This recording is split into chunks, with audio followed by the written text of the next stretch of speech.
the beating heart is here in the halls with the motor show, but we are present also at the Lusail track, we are present in the desert, at the Lusail Boulevard. We wanted to create an experience with static, but also with that dynamic presentations.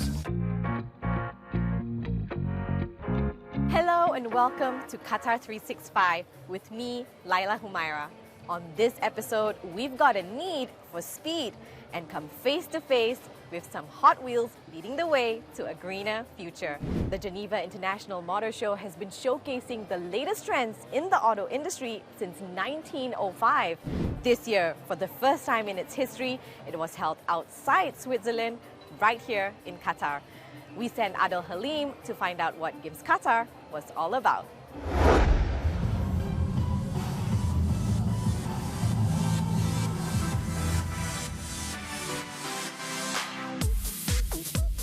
You're looking at the brand new McLaren 750S, set to be released across the region in December. Just one of many big reveals at the inaugural Qatar edition of the prestigious Geneva International Motor Show. It's bringing a serious range of audience from the very high net worth individuals down to your average fan in front of the products which we feel so passionate about. But the 750S was just one of many new product launches at the Qatar show. 10 global premieres, 20 regional reveals, 30 renowned automakers, all under one roof. Whether you're a car buyer, collector, or enthusiast, Gims is widely considered the most important auto show in Europe. Now making its first foray into the Middle East, organizers hope Gims Qatar will soon become the most important motor show in the region. This is amazing. 10 brand new cars never seen anywhere in the world. And it's not happening in Detroit, it's not happening in Frankfurt, it's not happening in Paris or Tokyo. Gims draws tens of thousands of visitors every year. The first motor show was held in Geneva in 1905, and by the 1950s, the show attracted some of the biggest brands from the UK and US. Landing in Qatar this year, the exhibition has come a long way. What's been the biggest challenge? So for us, the first challenge was to organize a show that is decentralized. So this is what we call the festival, because the beating heart is here in the halls with the motor show, but we are present also at the Lusail track, we are present in the desert, at the Lusail Boulevard. So we wanted to create an experience with static, but also with that dynamic presentations. Ladies and gentlemen, the three new generations of Volkswagen SUVs coming to the Middle East. The Middle East for us matches perfectly because in the Middle East the Arabian culture is all about family and relationship. We are a love brand, a family brand, and that's what fits perfectly to the Arabian culture. Now from one iconic German brand to another. For Mercedes-Benz, it's about bringing both luxury and sustainability because that's what we believe the future of luxury is. Mercedes made multiple regional reveals in Qatar, from traditional combustion engines to electric vehicles. We focus on building desirable cars. We focus on the top-end growth in the luxury markets, and this is the region for luxury. And this isn't the end of the road for Gims Qatar.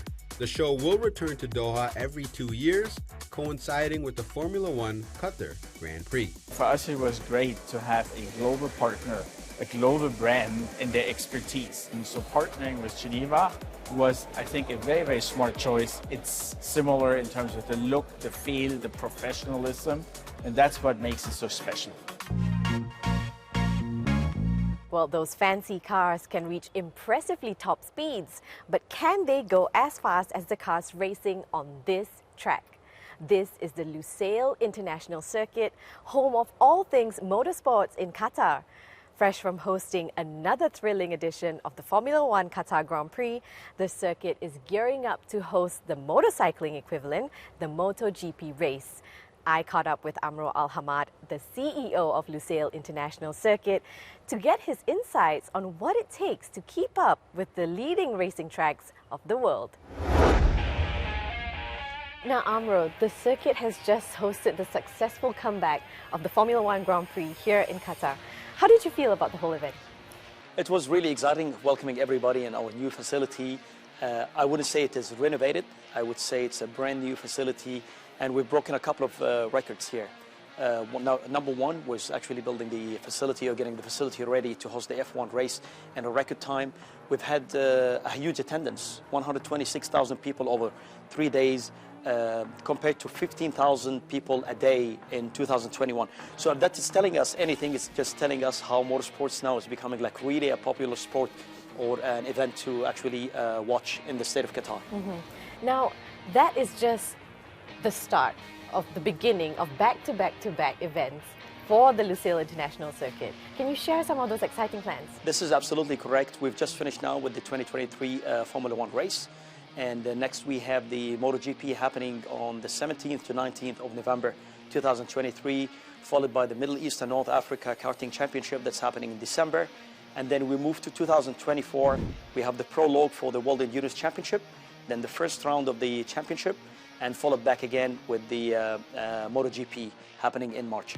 Now, this year in particular, the Geneva International Motor Show was held at the same time as the F1. How has that boosted motorsports and overall the automotive industry in Qatar? The presence of the Geneva International Motor Show in Qatar, along side by side with the Formula One race happening here, made it all a motorsports festival more than just two separate events, and they completed actually each other. We saw a lot of attention and a lot of eagerness from the people to actually get into motorsports. We're going to have this festival happening for the next 10 years. It's undeniable that Qatar is a motorsport country. From the Formula One to the MotoGP to the Qatar International Rally and off-road and karting championships. What's driving this interest and the need for speed? Our whole idea that we have in mind now is to actually promote for motorsports. We need to see younger youth now aspiring to be part of our motorsports journey, and bringing all these international events into Qatar helps into benefiting from or reaching that goal. And finally, we know that you're a thrill seeker and a motorhead yourself. What's your favorite way to blow off some steam, whether it's on 2 wheels or 4? Yes, I was involved in motorsports, and that was my aspiration to end up in doing a job like I'm doing now. I always tell the people I'm not doing a job, I just do what I love every single day. Going back to what I enjoy doing now, I'm not out of motorsports. I use every single chance to get myself into a car around the track, and majority of the time now I'm doing motocross and enduro riding. Now we ditch the diesel and shift gears to look at what's driving the industry towards a greener future. Electric vehicles are becoming a prominent feature at auto shows all over the world. In fact, EV sales are set to grow by 16% by 2035. I found out why more people and companies are charging up to go full speed ahead with electric cars.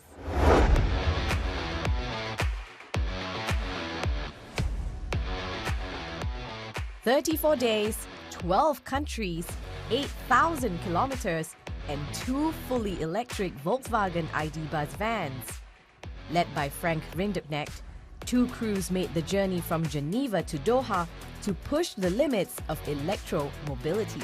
There were many challenges, many problems to overcome. It was a trip full of emotions, full of excitement, full of great people to have met, see landscapes which are extraordinary. So it was intensive and in a way probably a once in a lifetime.